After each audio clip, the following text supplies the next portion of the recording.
So, with me today is Raymond Craib. He's a professor of history at Cornell University and author of Adventure Capitalism, a history of libertarian exit from the era of decolonization to the digital age. Ray, welcome to the show. Great. Yeah, thanks for having me, Mitch. I appreciate it. So, I want to talk about in your book, you have this idea of libertarians exiting society to start their own utopia and a kind of sovereign state. I'd love if you could talk a little bit about that and the concept of exiting. Yeah, sure. I can say a few things about both of those terms, libertarian and exit. When I decided to kind of use the term libertarian, I ended up using a kind of broad definition of that. I wanted to not, in some form, stick to a super strict definition and kind of define it in advance. What I was interested in was an array of people and thinkers who, at some level, had an extraordinarily negative relationship and idea about the state. And so I took a big tent definition. I included people that sometimes, had critiques of libertarians or libertarianism, sometimes didn't want to be referred to as libertarian, but also I think were enough of a kind of anti-government, anti-statist, and hyper-capitalist perspective that you could kind of put them together. And so this would include, people at one end of the spectrum that you might call more neoliberal than libertarian, people like Milton Friedman, Hayek, Friedrich von Hayek. Then people sort of in the center of that, someone like Ayn Rand or Ludwig von Mises. And then also people who were extraordinarily purist in their anti-statism, at least for a little while, someone like Murray Rothbard. And then with exit, what I was interested in was the ways in which, especially after World War II, individuals with these kinds of strong anti-statist, anti-government positions, but also very strong kind of pro-capitalist positions, thought about how they might leave the nation-state system and create something different in some form. I first came to this project in some ways in a kind of roundabout way. I became interested in, after having done some research of various kinds on kind of open ocean outrigger canoeing and navigation in the Pacific, I came across the Seasteading Institute, which was founded in 2008 with funding from Peter Thiel and was initially directed by Milton Friedman's grandson, Patrick Friedman. And I was a little bit startled by the language that they used and the concepts that they had about colonizing the high seas, building platforms, sovereign private states and the like. And I ended up wanting to kind of historicize these projects a little bit, that they, to look at the fact that they didn't just start with Silicon Valley or with the kind of tech bro crowd, but in fact, there's a kind of longer history to this. And so I went back to the 1950s and 1960s, especially because of the era of decolonization. There was a sense that there were a lot of opportunities here to potentially create these kinds of exit societies or sort of private microstates and the like. So that's what that's what I mean by libertarian and what I mean by exit. I mean, exit is a little bit tricky because, of course, there are projects one could look at that are ideologically different that are also attempting to, essentially in some form or another, offer an alternative to the nation state form. And I talk a little bit about those in the book. You can think about Zapatistas in southern Mexico. You can think about different kinds of territories in resistance in parts of Latin America. A lot of sort of projects that have a critique of capitalism as well as the state. And but I bracket those. I'm interested in my book in these ones that are very much about trying to set up a state that is totally structured around the market and around contract. So you basically, you sign a contract. It's like living in a sort of homeowners association or something like this, right? A condo. You sign a kind of agreement, and all the services are provided as you pay for them, and there's no taxation or monetary policy or things like this. Yeah, it seems like taxation is one of the key tenets of all of this, is trying to escape the confines of any sort of global taxation. But it's interesting that there's still a contract system in place in a lot of these libertarian societies, while also trying to escape some of the financial contracts of the global system. Yeah, I mean, I think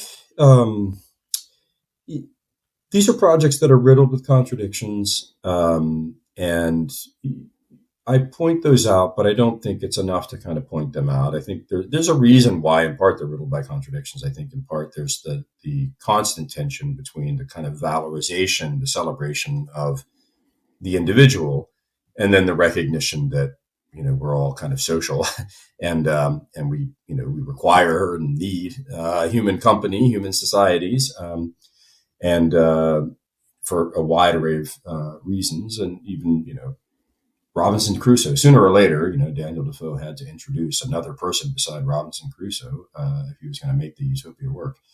So, they are riddled with some of these kinds of contradictions. I mean, one of the people that I talk about quite extensively in the book, Michael Oliver, when he came up with his idea and really pursued actively, one of the most active people involved in the 1960s and the 1970s in trying to create new countries of this kind, he essentially drafted a constitution, but he drafted it himself. And so it's this interesting thing in which you have a constitution that is basically drafted by fiat. I mean, it's more of a kind of monarchy than anything else. But of course, it was meant to appeal to investors and to others who might share the ideas that he shared. And he was very successful, in fact, he wasn't successful at finding any kind of new nations, but he was certainly successful at attracting a lot of investors and the like. So there's a lot of these kinds of contradictions in these projects. The taxation thing is interesting because one of the things I try to point out in the book is that at one level, it's weird that if you wanted to avoid taxes and you were frustrated with the taxation system and wanted to kind of keep as much as your wealth as you possibly could, you don't really need to start a new country. And in fact, starting a new country is an enormous sink of money with very low possibility of a good return on your investment. I mean, it's a history of failures, essentially, the history of kind of exit of this kind. Or, well, I can modify that later in the conversation. It's a history of failures if you look at what is said to be the end goal, right? There's no new nations created, new micro countries and the like.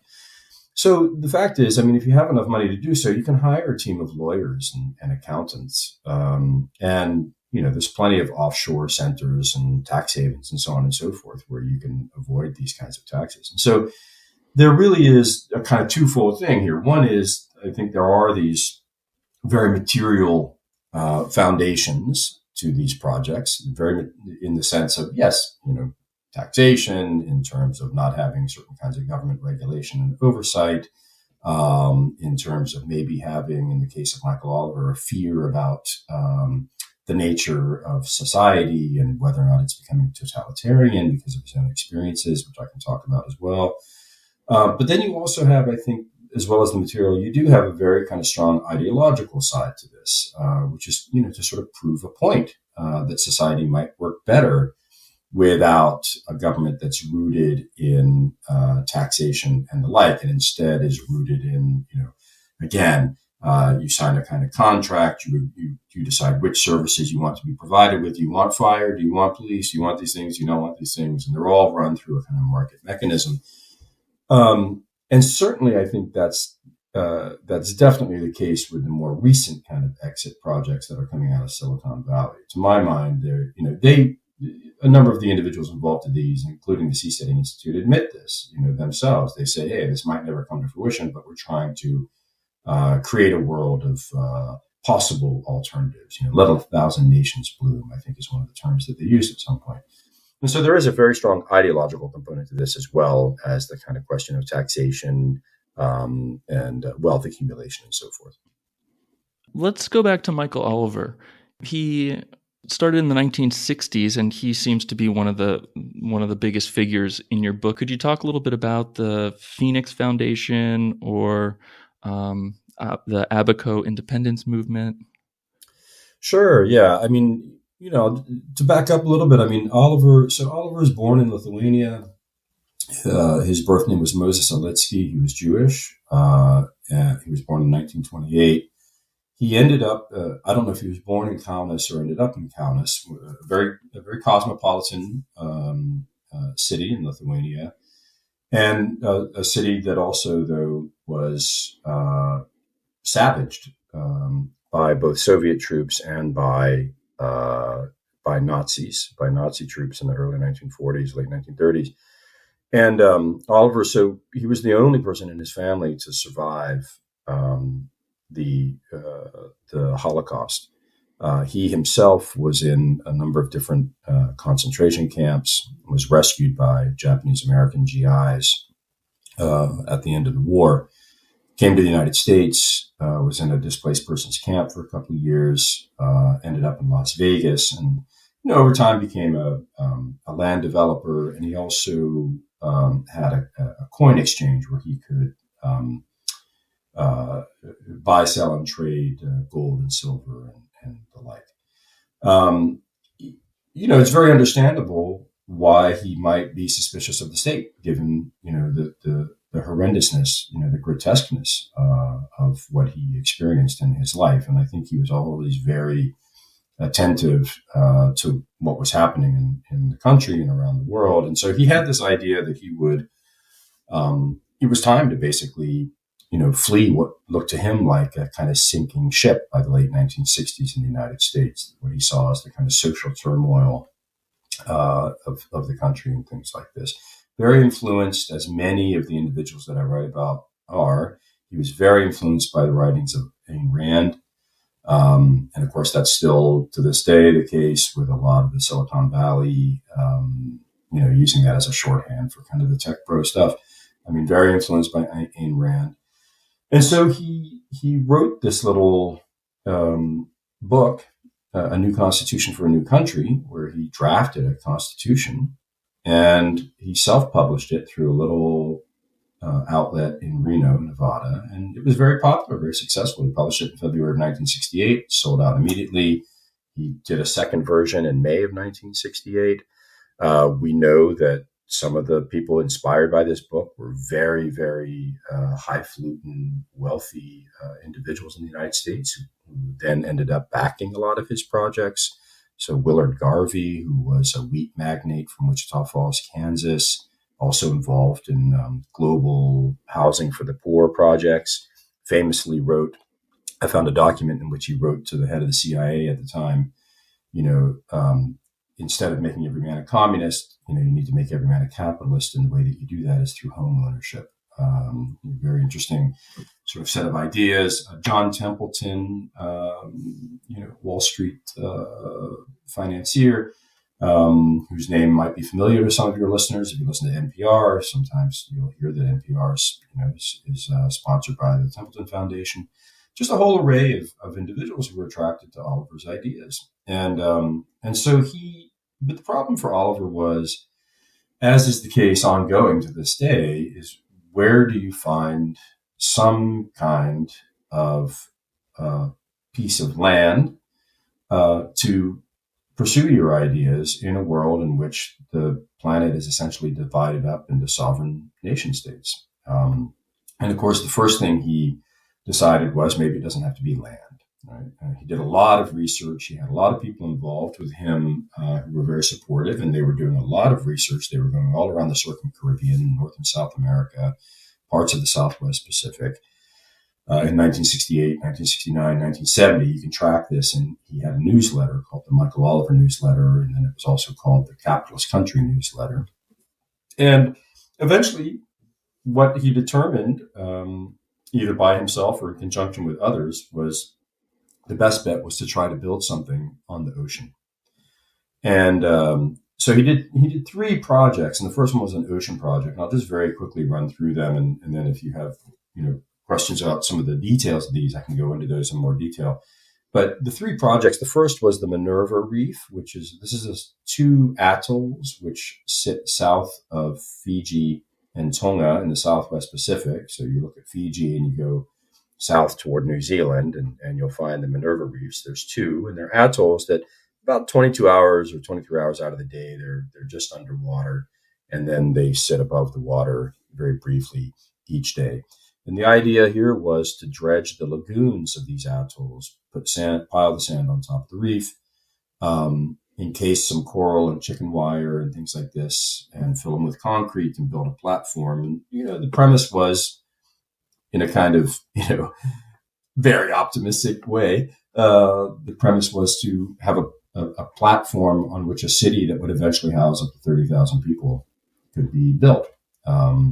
And this would be, of course, a city in which you would follow the protocols of Michael Oliver's new constitution for a new country, contractual, libertarian, and so forth. That didn't go well. I mean, they got underway a little bit. There were a variety of very interesting people involved in this project who I talk about in my book. I mean, the characters involved are wide-ranging and quite interesting. Australia, mostly the United States, but also some from Australia and New Zealand and the UK. But it didn't go well, in part because the King of Tonga took offense at this. And I go into detail in the book about this. I mean, he took offense in part because the reality is that for archipelagic, island countries in the Pacific, these are spaces where people seasonally fish. These are spaces that have meaning and might even have political relevance or applicability to countries. And so the King of Tonga took offense.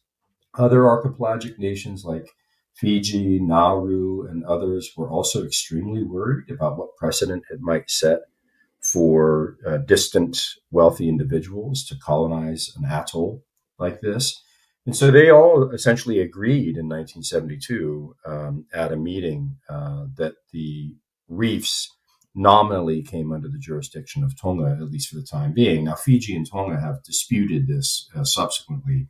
But in the 1970s, there was real concern about the precedent this could set. So that project didn't go well. They had basically had to withdraw, and they really didn't get underway in any kind of meaningful sense. They had a barge there that was dredging the lagoon for a while, but it didn't go very far. The second project was again a kind of ocean island project, and this was in the Caribbean, starting in 1973 and really picking up steam in 1974. And this was the Bahamas.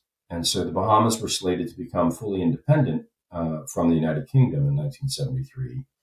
And the northernmost islands of the Bahamas are the Abaco Islands. And here there was a strong feeling among some residents in Abaco that they would rather remain a part of the United Kingdom as a crown colony, and that if that was not possible, then perhaps they would secede and become independent. And so a movement developed called the Abaco Independence Movement. There were two different kinds of movements of this kind. And this was a situation that, to the best of my ability to kind of interpret what happened, I think it was brought to Oliver's attention by someone who would be a kind of, would have his ear, I would say, for at least a decade. And that was Harry Schultz, who was a kind of financial investment specialist. He had a newsletter, was quite prominent and put on these workshops and things like this in Freeport and Grand Bahama and the like, right? So there's a sort of history already in the Bahamas of some of these kinds of Freeports and so on and so forth, and tax haven and everything else. So Abaco becomes quite interesting in the story because of the involvement of some somewhat more sketchy characters, I guess you could say, including Mitchell Livingston WerBell III. And for your listeners, if they Google Mitchell Livingston WerBell, so it's WERBELL, you'll see a pretty interesting history of WerBell, and he shows up in a lot of strange kind of places. There's a lot of conspiracy theories about him. Was he involved in the shooting of JFK? I mean, all kind of wild stuff. some of the stuff about him is true. I mean, I've got a lot of documents from the FBI that I was able to get through Freedom of Information Act requests. I've done a lot of research in archives of people who, in some form or another, were close to WerBell.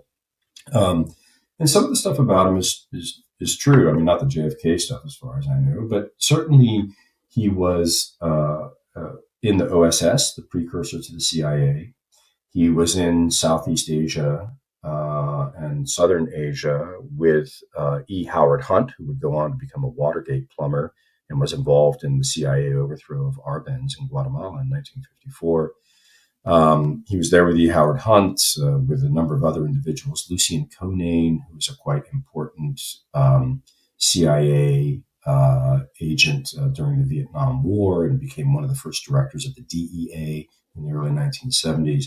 So WerBell, this is the world that WerBell operated in, and he helped develop silencers, sound suppressors for the Gordon Ingram company that made the MAC-10, one of the most important and one of the most deadly submachine gun pistols of the era, right? So the MAC-10, the MAC-11. WerBell also ran a kind of mercenary training compound at his home in Powder Springs, Georgia. So there's a lot of stuff about WerBell that's quite interesting. So WerBell was involved in this project in Abaco, and the idea was essentially to help foment and help this independence movement, the secessionist movement in Abaco, be successful. And for Oliver, again, it was an opportunity to potentially put this new constitution for a new country into motion. And for WerBell, I think he had a number of interests in the project. He wanted to be able to manufacture weapons. He wanted to be able to do various kinds of things that wouldn't be regulated by the Omnibus Crime Bill of 1968 that Johnson had passed. That project didn't go well. It kind of imploded. The FBI was kind of tracking Oliver at this point. They were also tracking WerBell at this point. WerBell was getting in trouble in 1974 for potentially drug running charges and moving huge amounts of marijuana. So he and his one of his sons was called before Congress. There was a lot of sort of weird stuff that was happening. There was also, I think, increasing reservations amongst many in Abaco about what exactly they were getting themselves into. And so eventually Abaco, as we now know, is just part of the Bahamas, and that project ended up kind of imploding. And then the last project, so when that imploded, Oliver ended up in a place that he had explored before, and that was the New Hebrides, the country that we now call Vanuatu, in the Southwest Pacific. So for your listeners, the New Hebrides, it's off the northeast coast of Australia, northeast of New Caledonia, near Papua New Guinea and the Solomon Islands. And this was a place that had been colonized by the French and the British and was under, the story is the same, right? All these places are formerly colonized places that are decolonizing. And so for Oliver, it felt like there were opportunities where these places are decolonizing, especially these sort of distant, small archipelagic places. And so Oliver ended up making an alliance with a chief in the New Hebrides, Jimmy Stevens, in the northern island of Santo. And he put together, he didn't exactly put together, a group of people put together the Phoenix Foundation. And this is when the Phoenix Foundation comes into existence, really, in 1975. I don't think it's a thing prior to that. But it involves a number of different people. I mean, Oliver, there's also a man by the name of John Hospers, who was a philosophy professor at the University of Southern California and one of the first individuals to run for president in the United States on the Libertarian ticket. You have a man by the name of F. Thomas Eck III, who was an attorney and someone that Oliver had known for quite some time. There's an individual from Australia, Richard King, fairly prominent. So there's a variety of people involved. Again, I think Harry Schultz is involved in this as well.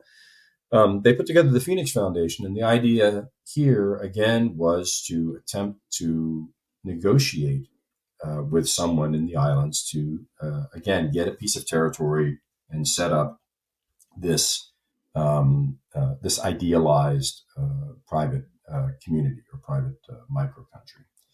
In this instance, things really were disastrous. I mean, the New Hebrides was moving towards independence. It was clear by 1976, 1977 that independence was going to happen. The British were eager to get out. The French were kind of hemming and hawing, but also, eventually were going to leave. And eventually you get an uprising on the island of Santo led by Jimmy Stevens with the backing of the Phoenix Foundation that ends in a disaster. I mean, a couple thousand people are displaced. Jimmy Stevens, one of his sons, is killed. Troops from Papua New Guinea have to come in to put down the rebellion. Stevens ends up in prison, as do some of his other close friends who are leaders in the uprising.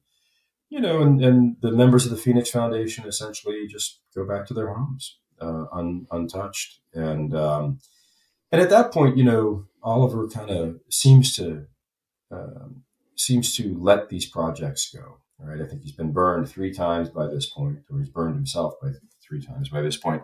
But he does pop up again in the 1990s. I mean, I've been finding stuff recently at the Hoover Institute in California, with these new country foundations and things like this from the 1990s. And Oliver's brought in to be a guest speaker, and many of the lessons that he's learned through his projects are showing up in the newsletters of the New Country Foundation, and the like, right? So they actually have a slogan, stop complaining, start building. And that has been sort of, quote unquote plagiarized, given that so much of the news these days, by the Startup Societies Foundation. Today, they've got their thing is don't argue, build, right?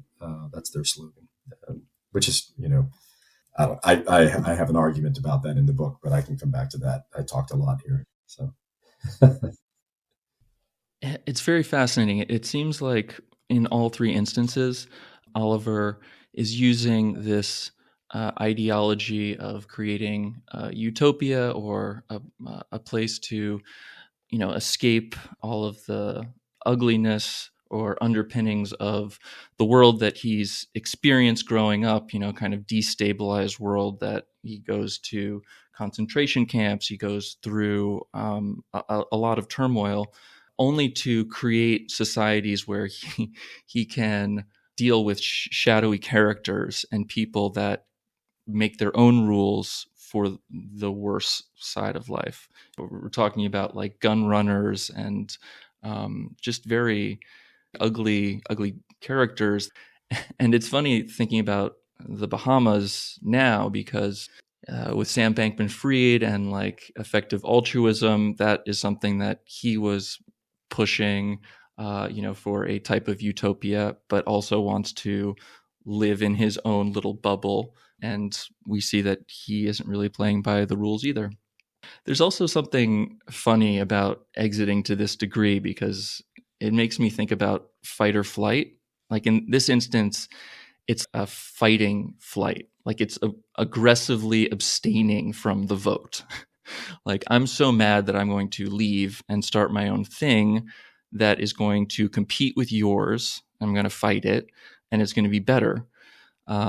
And that idea takes a lot of confidence, but also a lot of hubris. But it also seems make-believe to a certain extent. Like, we're talking about creating an entire society here, and it doesn't seem like there has been a lot of success in creating these societies. In the 1960s, it feels like there is more of an optimism with things like Archigram or Buckminster Fuller, people that are designing, at least in terms of like city planning or in like science fiction, a world that visually is stimulating and is very optimistic. But it seems like that kind of changes at a certain point where these utopian libertarian societies in the modern era don't really have that same kind of idealism. They're more based around financial escapes or around maybe even like superhumanism. Yeah, it's interesting. I mean, there's a lot there that you mentioned, and I'll pick up on a couple of things about that. I mean, I'm not sure how utopian Oliver was. I think I think more than anything, he was so impacted, understandably so, by what happened, in his life. I think what's strange, I mean, what was difficult for me in the book, and I never really could, I end up having to say this actually at the end of one of the chapters, the Abaco chapter. It's just really entirely unclear to me um, how much we should think of him as a little naive, and how much, in fact, he was totally cognizant of some of the individuals he was engaged with, and it's just not clear to me. It's a little hard to figure out, and I don't think I don't think it necessarily makes a huge amount of difference if you decide one way or the other, or make a decision or not about that, because I'm much more interested in sort of what happens. But it's true. I mean, I think the reality is that in these kinds of projects where there's a hell of a lot of money to be made, where there is a real opportunity for people who have a certain kind of twisted brilliance, someone like WerBell, for example, has a skill set, but is also long lived in a kind of strange and sort of violent underground world in some ways. These are opportunities, and of course, this is I mean, I describe WerBell. If you were to write WerBell's life, I mean, the way I describe it is, if his life were a novel, you would take The Dogs of War, Frederick Forsyth's 1974 novel about.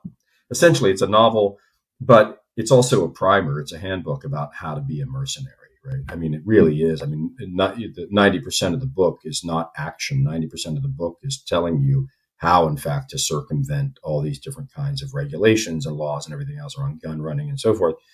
So it would be basically Frederick Forsyth's The Dogs of War, Thompson's The Grifters, and then you would just need to add a case of scotch to the equation, and I think you would end up with Mitchell WerBell's life. And this is that kind of weird thing where you have people with these strong senses of idealism and a desire to do something very, very different, and that's supposed to kind of spark the imagination and the possibility of a kind of, if not a utopia, certainly something radically different.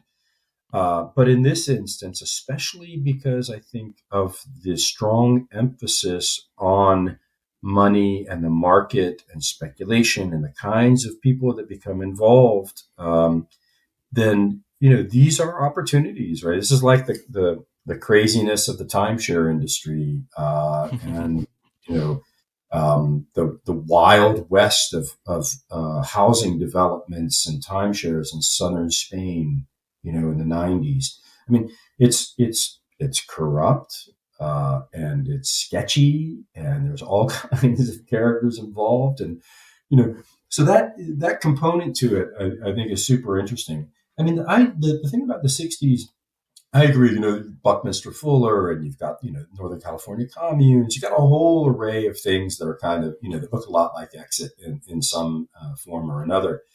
The degree to which they are, more or less idealistic than the kinds of things we see today, I'm not sure. I mean, there's times where I think to myself, a lot of the stuff that I looked at in the 60s and the early 70s, it could have sounded like a sort of 60s version of effective altruism, for example.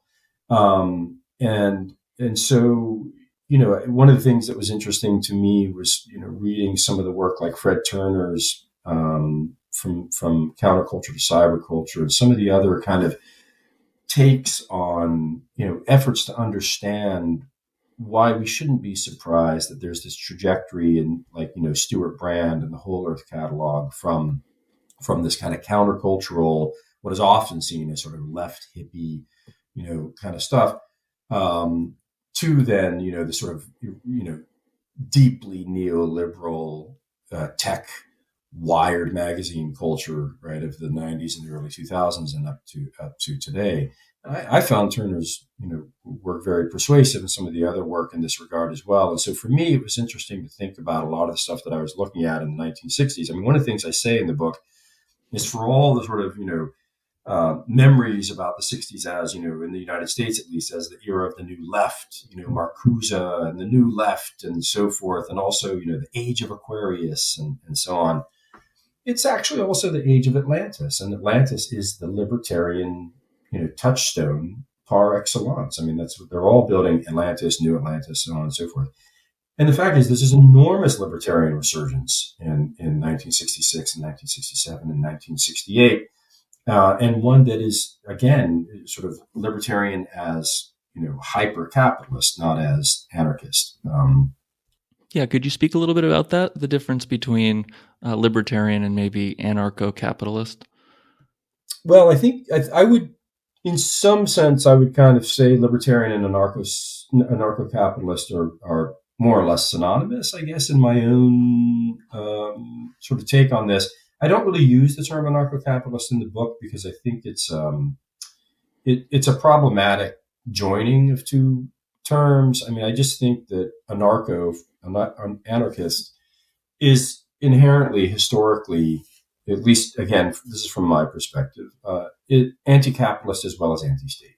And so the idea of a sort of hyper-capitalist anti-statist is just, it's not anarchist. One of the things that gets lost a lot of times in the discussions about anarchism contemporarily, maybe not so much in recent years, but certainly in the 80s and the 90s, I felt like one of the things that got lost was the very strong critique of capitalism that's embedded in traditional anarchist ideology. And that gets lost if you deploy terms like anarcho-capitalist and the like. I mean, it is the case that, some of the individuals that I talk about, and also some of the people who founded, for example, the programs in the economics department at George Mason University, they in the 1970s would use the term anarchist to talk about some of their ideas.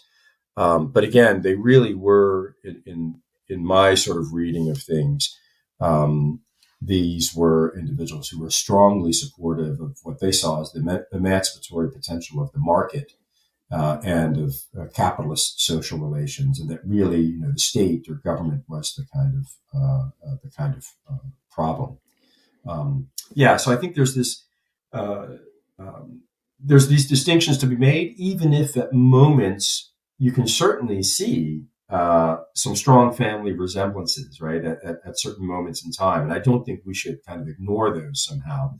But the individuals I'm talking about are certainly not critics of the market, right? They are very strong critics of what they see as totalitarianism. And what they mean by that is socialism, communism, liberalism, or the sort of 20th century U.S. liberalism, liberal politicians, and so on and so forth.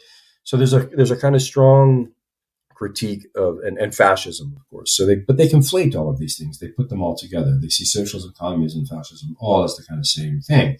And what's the similarities that they all share, right, is a kind of state structure, right, in some form. So they're really eager to kind of prioritize and make the market sovereign and make the state secondary.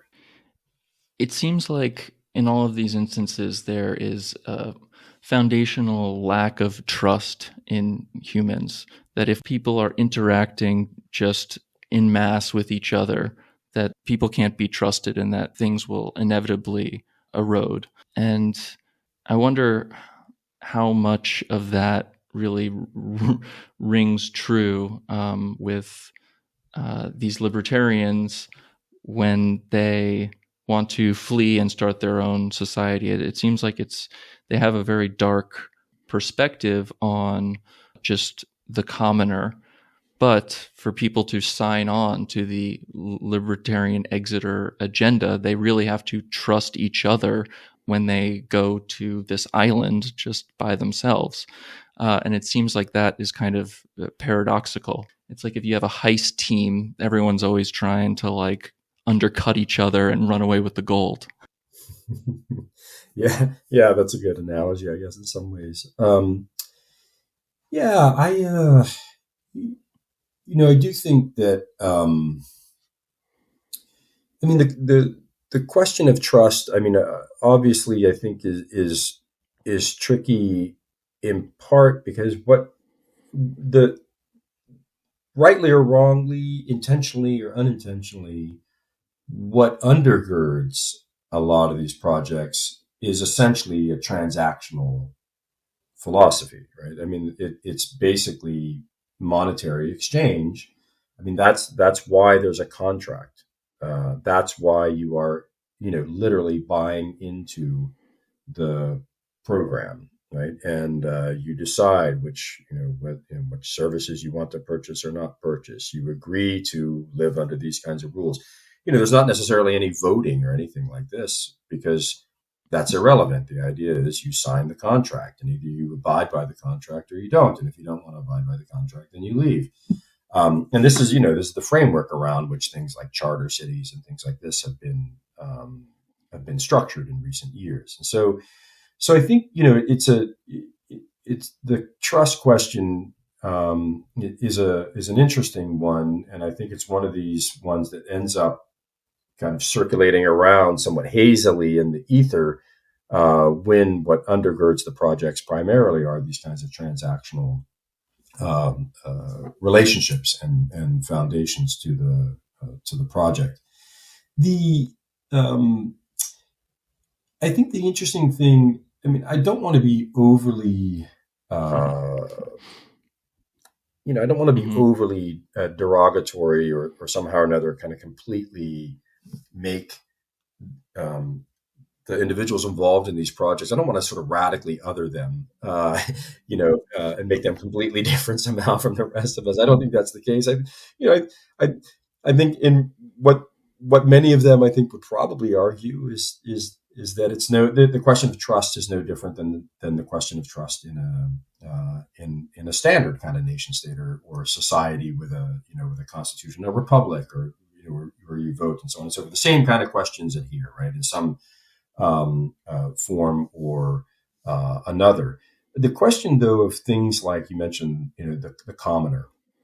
I mean, I think this is one of the issues that is more profound in a lot of these projects. And I mean, you can look at the ways in which some of these questions are or are not being addressed currently in some of the ongoing projects that are happening around the world. And that is, who's going to perform the labor? The basic question of social reproduction is the big one. So even with the Seasteading Institute, which I mentioned earlier, that wants to, started in 2008 and wants to build these kind of private floating platforms on the open ocean and so on and so forth, right, and not be under sovereign control. There's questions of engineering, obviously.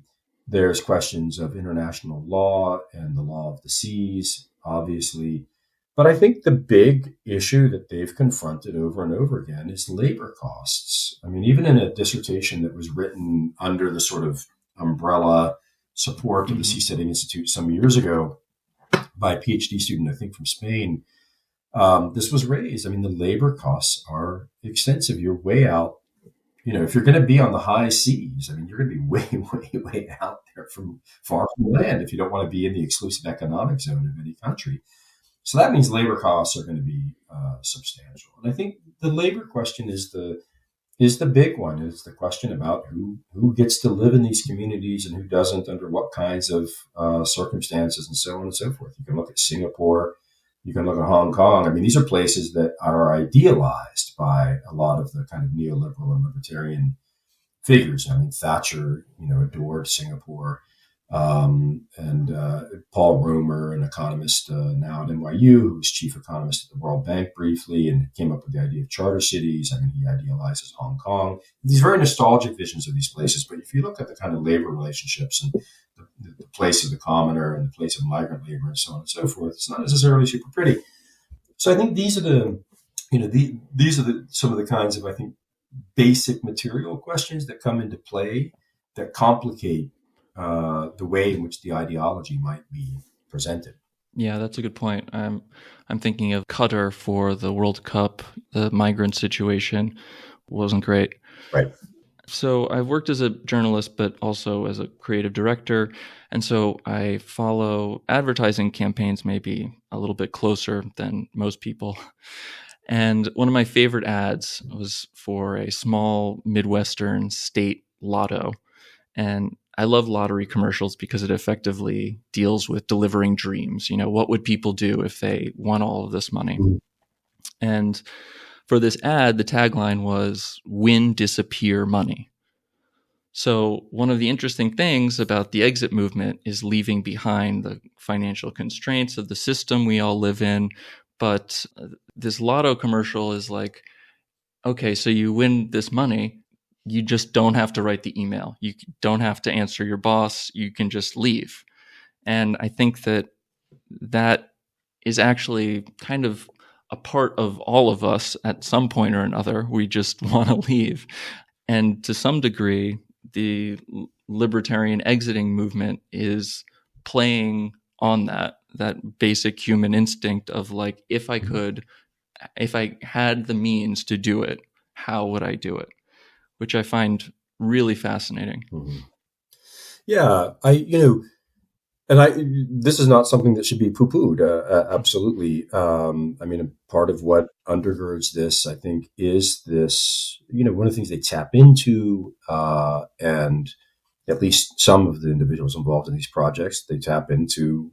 How do you constantly struggle for or attempt to generate more and more opportunities for some kind of individual freedom, right? I mean, and I want to stress individual freedom there, right? I mean, I think that they might present it as human freedom, but it's clear that a lot of people don't figure into the mix here, and it does prioritize at a very dramatic level the individual. It's expensive, right? It's expensive to exit. Burning Man has been an inspiration, right? The Burning Man Festival has been an inspiration for some of the folks involved in the more recent kind of exit projects and so forth. But Burning Man's pretty expensive, and Burning Man is also a 7-day festival of arts and so on and so forth in the desert, the Nevada desert, which some could argue about who that land belongs to and so on and so forth, getting back to the questions of territory. But in the meantime, right, I mean, it's a 7-day thing. I mean, I don't think it's a kind of vision for a state, but I could be wrong. I'm sure for some it is. But this question of sort of individual freedom and being able to say fuck it all and so forth. Sure, absolutely. And one doesn't want to discount that. But I think the irony is, I mean, I think there's two things here. One, of course, is that there's almost an inverse relationship between the ability to self-emancipate in that way and the continued constraint that everybody else faces. There's almost an inverse relationship between who has to kind of cover the costs of these kinds of things. And,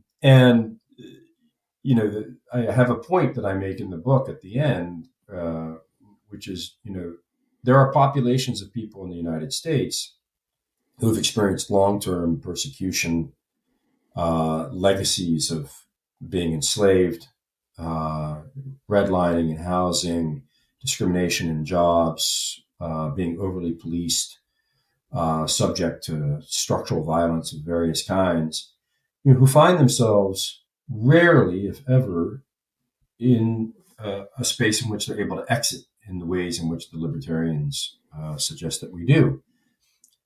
And yet, these are individuals who have been, these are communities that have been subjected to the worst aspects of the state.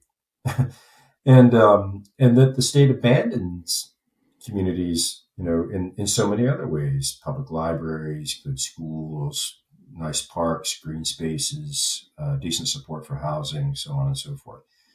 And so there's a real imbalance, and it's a class imbalance, it's a race imbalance, and I think those things can't be forgotten. I mean, we can talk about the sort of celebration of individual freedom and liberation and so on and so forth. But the fact is, we're never just individuals. We're only individuals in relationship to the social. And so the social always has to be a part of that equation. I have a small point at the end of the book where I, talk about the French philosopher Jean-Paul Sartre's is a very interesting line, a very potent quote about freedom and the way in which freedom is always, you can't, as the play No Exit, right? There's no exit from the kind of social reality that we live in, and whether you like it or not, we have those kinds of obligations. The other thing I would say here is that part of the reason we have those obligations, and part of the reason that there is no exit, and this is part of the conclusion that I came to in the book, is that ultimately exiting itself shows the futility of exit at some level, right? This is the kinds of projects that are underway today that aspire, right, to some of these kinds of transformations in governments and possible utopia and so on and so forth. These are projects that are never going to disconnect themselves from the so-called Silicon Valley ecosystem. They're going to want patent laws in place. They're going to continue to engage deeply in international trade and so on and so forth. Money needs to move. Bank cards need to work in an ATM machine. Regulations need to be in place for moving money. This is not exit of that magnitude, right? It's very important to always remember that it's a particular kind of exit in that respect. And so I think that's important to keep in mind. And it's one that affects all of us. No one's going to Mars anytime soon, or, in orbital space colonization and things like this. Those things are distractions, in my opinion. The Bezos, the Musk, those projects are distractions. The stuff that we should be paying attention to is the stuff that's happening on our planet now in a whole wide variety of ways. Increasing numbers of gated communities and increasing numbers of people withdrawing their money from any kind of state services and just leaving others, abandoned to wash. Yeah, I think that is a really good point, that it's more of just like an extreme distancing than it is like a full-on removal. Yeah, I certainly don't want to argue again. I'm not trying to kind of argue that people should be, unfree, right? Or that somehow they shouldn't be allowed to move and so on and so forth. There's a lot of tension here, but you can't talk about these projects and not talk about the privilege. Both the privilege of what your citizenship is and the privilege of your wealth, of your bank account. And just one last point here, on this, which is, the most egregious example in my mind of this that I can talk about right now is the case of Honduras, where you had a coup, an illegal military coup regime in power from 2009 until 2021 that backed these kinds of private city, completely, almost ceding entire pieces of sovereign territory to international investors and so on and so forth. And so, people involved in the seasteading movement, a lot of these tech characters from Silicon Valley, people that were in the Reagan administration in the 1980s and involved in the wars in Central America, which were horrendous, they all found this as a kind of inspiring opportunity for them. So here they are with their citizenship, heading off to Honduras to explore even more versions of sovereignty and territory for themselves, while huge numbers of Hondurans are being displaced, are having to flee the country because of the violence and because of the repression of this illegal state. And they're on the move, coming in most instances to the United States, to the border, where they may be separated from their children, where they may be put in cages. And they're effectively stateless. And so here you have this celebration of charter cities and freedom and so on and so forth, with wealthy people becoming multiply sovereign, right, having multiple territories to go to, in the very place where people are being made stateless, right, and being left to the whims of everything. I find that appalling. Yeah, I think that's a really good point. Are you talking about the island of Roatan? Well, that's one of the projects. I mean, in the 2000 teens, there were a multitude of these projects. So Roatan is the one that is furthest along. They're currently suing the Honduran government for up to $10.5 billion in lost potential revenue, because the new Honduran government, which was democratically elected in 2021, is opposed to and sees some of these projects as, if not necessarily illegal, things that were sort of created under a coup regime. But that Roatan is the one that's kind of furthest along. But there were a multitude of these projects in the 2000 teens, efforts to build essentially either what Paul Romer called charter cities, which would be cities that would come under the control, cities that would be built in theory, again, on some kind of vacant land that belonged to nobody, which good luck finding that. But if they built it, it would be under the control of a group of sort of international investors, or a group, a kind of best practices committee composed of people from both from Honduras and elsewhere.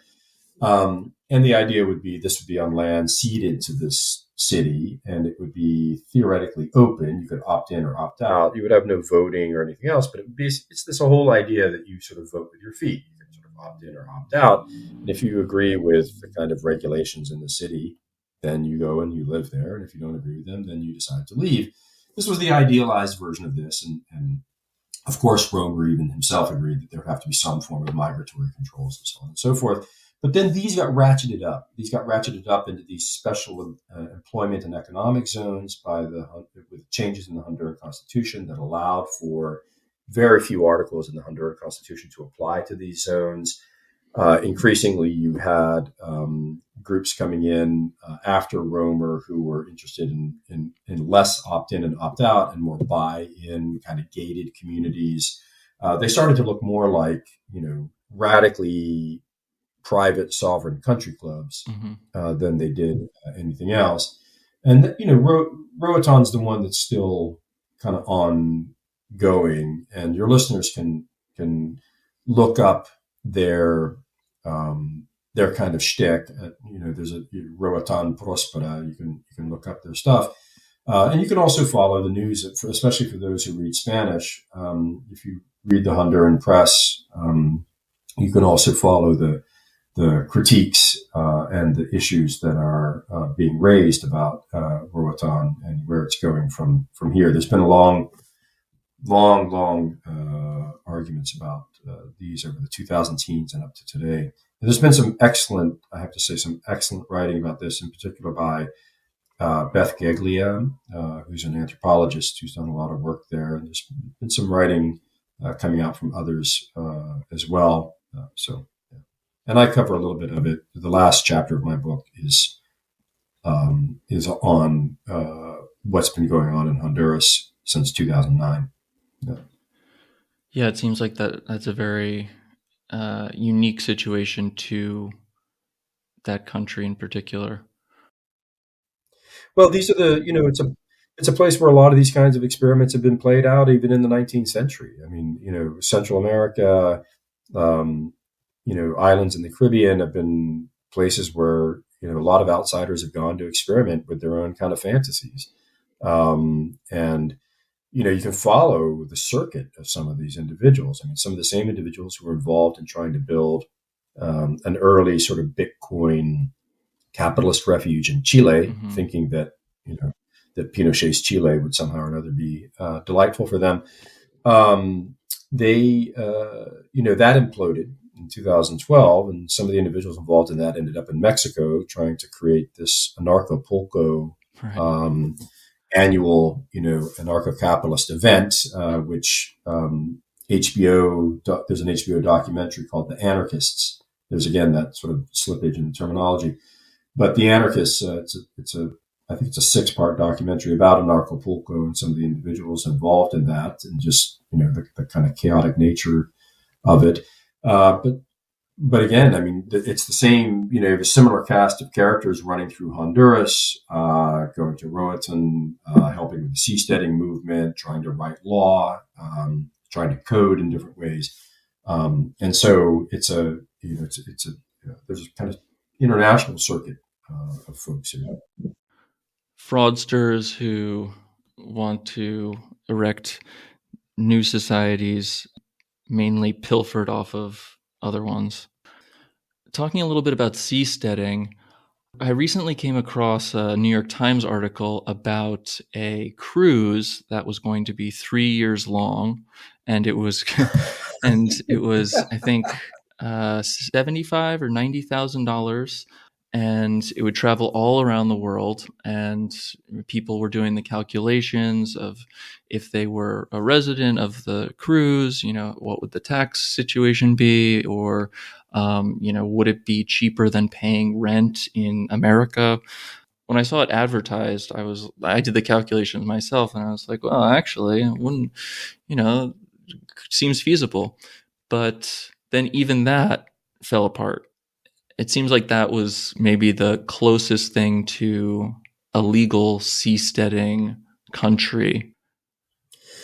Yeah, there's a lot of these kinds of cruise ship or ship projects. I mean, the one that you just mentioned, I don't know a lot about, but my understanding was they were, raising funds for this and selling participation in it without having gotten a ship. Mm-hmm. And so that that does seem, that's a lot of hubris. And so, but there's been a lot. I mean, I would equate that more to kind of like the fire festival, right? But it seems like this seems like a popular trend where they're raising funds to build things, and then the things are not built, and they take the funds, right? Well, and I think it's true. I mean, there is a pretty significant component to the sort of startup. Again, I mean, I always say Silicon Valley just as a sort of shorthand, I guess, but this kind of startup world of venture capitalism, which is you raise money on a dream, you raise money on on anything from a gimmick to to some kind of profound technological innovation or something, but a lot of it is very aspirational, and the money that's to be made is by taking the risk on something that may or may not pan out. I do, the ship stuff is interesting because, of course, there's been a long history of this kind of stuff, going back to L. Ron Hubbard, mm-hmm. right, founder of Scientology, who spent a significant chunk of his life on ships. And there's a giant ship, I think it's called the Ocean, I think is what it's called. And it's the largest luxury cruise yacht in the world. And you buy in. It's a timeshare or a condo. I'm not sure which one, maybe both, but you can get a studio or a 1-bedroom or a 2-bedroom, and you can spend as long or as little as you like at sea on it. It still has to go into port. You still have to have a passport. It's not its own country, and so on and so forth.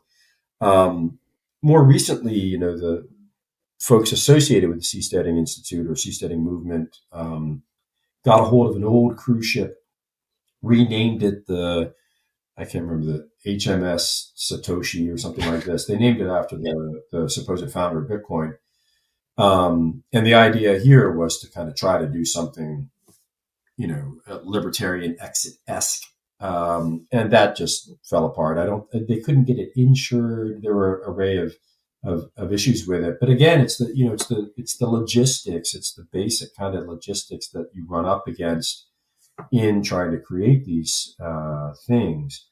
The Seasteading Institute has been doing or promoting other stuff. I don't know how directly they're involved in it, but there's been a lot of stuff going on in Panama now, creating little sea pods and things like this. So they've come much closer to shore because it's obviously much cheaper. But they've had to find a kind of space where they can do this. And it seems to me that Panama is becoming one of these places. I mean, some of the individuals that were involved in the project, very closely involved in the projects in Honduras, have relocated to Panama. And even in the 1970s, with some of the things that were going on in Vanuatu, again, some of the individuals involved in those projects, including a real estate speculator out of Hawaii named Eugene Peacock, relocated, I think, first to Costa Rica and then to Panama. So you have this kind of there's these places that keep recurring over and over and over again. The New Hebrides. I mean, even now in Vanuatu, there was a group of individuals who were going to do a long lease because all land is owned in custom. You can't buy it outright. But they were going to have a long lease, and they still have a long lease of a tiny, tiny, tiny little island off of the island of Santo, and they called it Satoshi Island.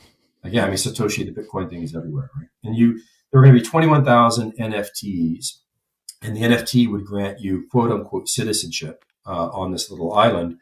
But of course, it's a fiction. It's not citizenship. It's just membership on whatever this little island is going to turn into. You still have to go through passports, immigration control, and customs in Vanuatu. You still have to have a legitimate passport to get into Vanuatu in order to then get yourself from Port Vila all the way up to Santo, and then from Santo to this little island. I mean, it's kind of silly. But again, the same places, it keeps recurring in the same places. I want to come back to Michael Oliver for a second. When you were explaining his background about growing up in kind of a very unstable world, fractured by war and moving around so much, it reminded me of J.G. Ballard, who I know you are a big fan of. So I'd love to talk a little bit about J.G. Ballard, who is personally one of my favorite authors. For those who don't know about Ballard, he wrote these kind of futuristic satires set during the automotive age, and was very influential for like the cyberpunk authors like William Gibson.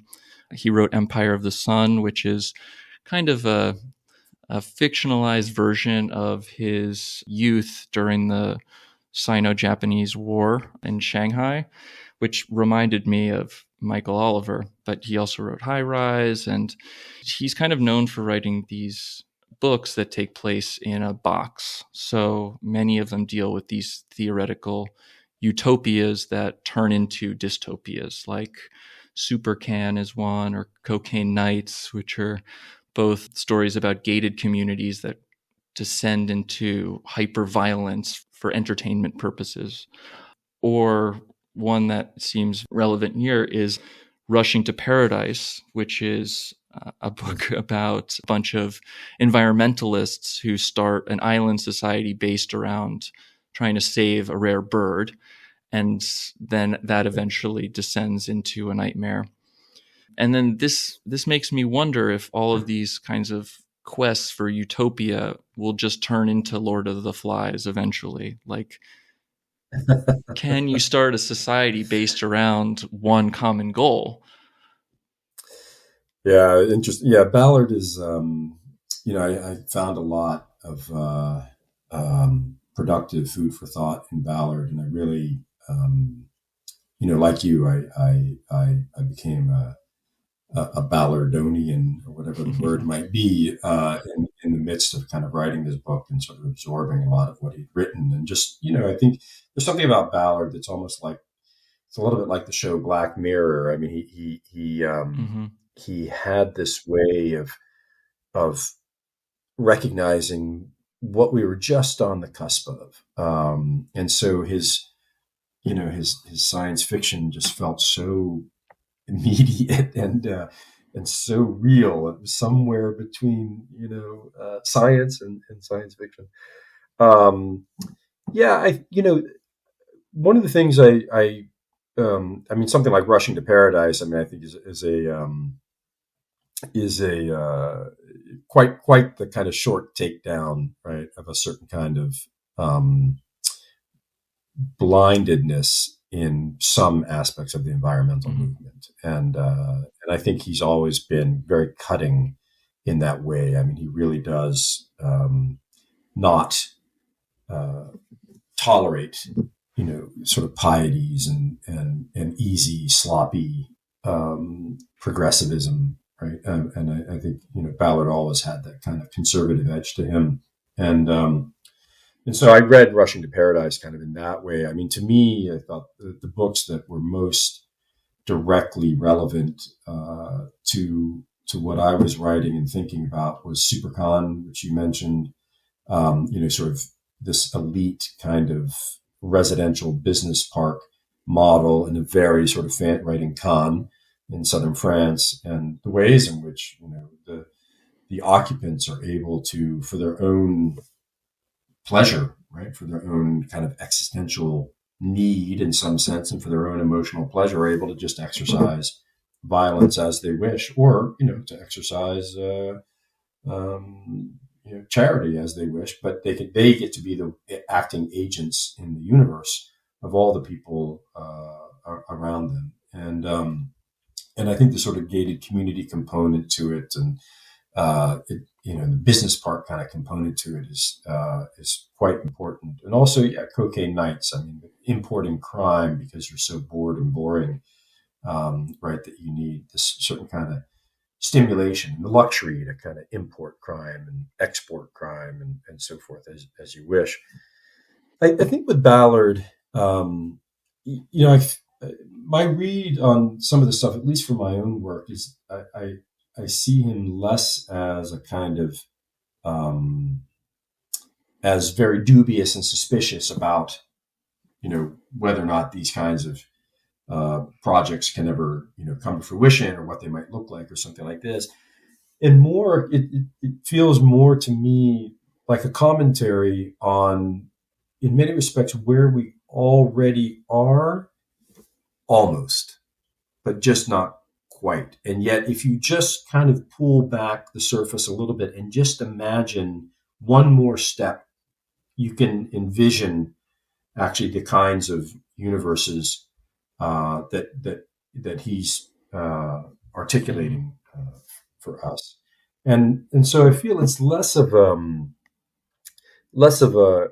critique of some of what these aspirational things might look like, and more a kind of recognition of, in some sense, where we're already at. And just, if you just kind of provide a slightly exaggerated vision of it, it's very recognizable to us, right? Even if it feels repugnant and extreme, it's actually, over the course of reading, right? His books are very, I don't want to say mundane, right? But they're about the details of daily life, and that's, I think, for a reason, right? Because that's where the extremism seems to sit and kind of slowly manifest itself and fester.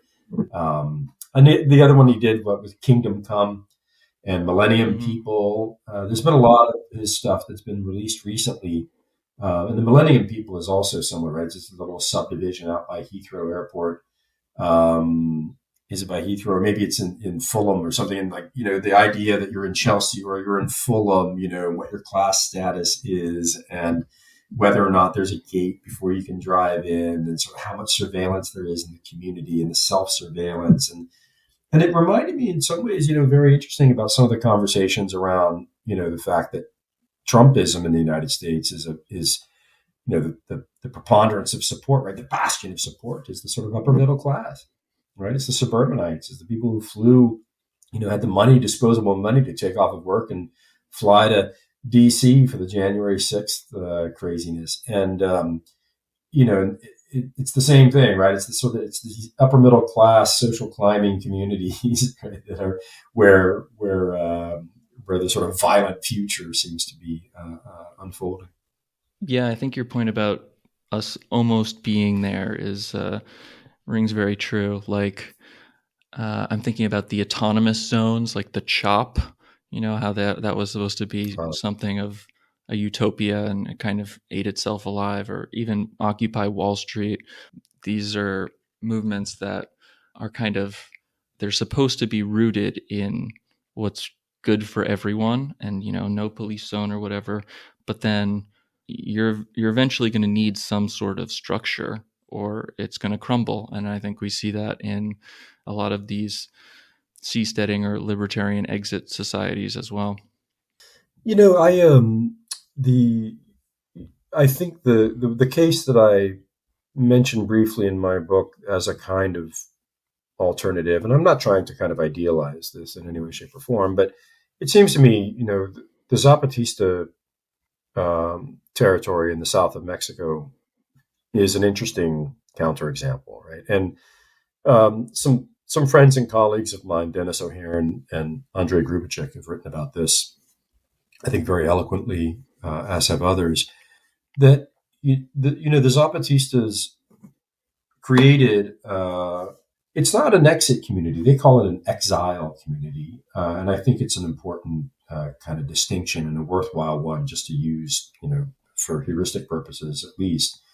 Um, but the idea here is it's not a closed community necessarily, but it's also a community that's been created in a series of territories that have been created through a pretty serious struggle, but also one that recognizes that, while building, right, while building a certain kind of way of living together differently, right, by having different social relations, by having, internally driven and structured sort of forms of education and medicine and so on and so forth. At the same time, they have a relationship to the Mexican state. They simply cannot, right? I mean, because of the power imbalance, because of the constant threat of military intervention, and so on and so forth. But it's not somehow or another just an effort to kind of isolate and run off and disappear, right? There's a kind of internationalism to Zapatismo in certain ways as well. And so, I see it as qualitatively different, and on so many levels, also on an ideological level, on the level of sort of how it thinks about community and people and social life and capitalism, and so on. And so, it's dramatically different in that respect. And I think for all of the sort of writing about the kind of left utopias and things like this, it seems to me there's a kind of pragmatism and practicality to Zapatismo that's important, and is something that should be kind of recognized and taken into consideration. And I don't necessarily see the same kind of configuration and conglomeration of things in a lot of the sort of exit stuff that I've been looking at. And again, part of that is, of course, is that you don't get a chance to see any of these things long term because they don't take off, right? They aren't able to sustain themselves, but they're not able to sustain themselves in part, I think, because of the foundations upon which they're being built. Again, I mean, the book is the latter part of the book, when I get to the more contemporary projects, I think is less forgiving. I tried to really make sense of Mike. I'm critical of Michael Oliver, but I tried to make sense of him on his own terms and according to what had happened to him in his life, and according to also the kinds of things that were on many people's minds in the 1960s and 70s. Even though I found some of the things that Oliver wrote and said, pretty disturbing and unsettling. I mean, I tried to kind of make sense of him and a lot of the projects. The more contemporary projects are the last two chapters in the book, which deal with seasteading and the private cities stuff in Honduras. I mean, I am less tolerant, and I am more polemical and frustrated. I just find, precisely for the reasons that I raised previously about what's happening in Honduras and how so many people have been put on the move, and the coup d'etat and the violence of the coup d'etat. It just seems to me that these projects are. I mean, I don't feel somehow that I need to immerse myself and take their position whatsoever. I think there's something deeply disturbing and problematic, and we need to reckon with that. Yeah, I agree with you. It seems like they're definitely adding more problems than solving them. Well, Raymond, I think this might be a good time to wrap up. It was so great talking to you, and your wealth of knowledge about the subject is really incredible. My pleasure. Thanks for the invitation.